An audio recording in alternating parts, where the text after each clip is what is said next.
નમસ્કાર રાજકોટવાસીઓ, હું સાંઈરામ દવે આપ સૌને આમંત્રણ આપું છું સાંજ સમાચાર સાંધ્ય દૈનિક દ્વારા એક ભવ્યાતિ ભવ્ય એજ્યુકેશન એક્સપોનું આયોજન થયું છે. આગામી 11 અને 12 એપ્રિલે મહાવીર ભવન માલવિયા ચોક પાસે જે છે તેની અંદર દુનિયામાંથી યુકે, ઓસ્ટ્રેલિયા અને ચાઇના ઉપરાંત કર્ણાટક, રાજસ્થાન અને ગુજરાતની શ્રેષ્ઠ યુનિવર્સિટીઓ ભાગ લેવા આવી રહી છે. તો વિદ્યાર્થીઓ માટે 10મા 12મા પછી શું ઓપોર્ચ્યુનિટી છે આ તક ચકાસવાનો આવી સુવર્ણ તક તમને મળી રહી છે. 11 અને 12 એપ્રિલ રાજકોટ ખાતે અને 13મી એપ્રિલે જામનગરની અંદર ટાઉન હોલની અંદર આ બધી જ યુનિવર્સિટીઓને મળવા માટે આ બધાને વિદ્યાર્થીઓને માટે આ અદ્ભુત તક છે. જે કોઈ વાલીઓ ગૂગલને પૂછી રહ્યા છે એના કરતા આવો સાંજ સમાચારને પૂછીએ.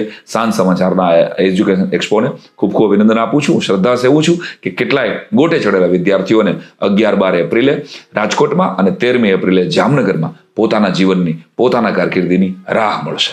જય જય ગરવી ગુજરાત.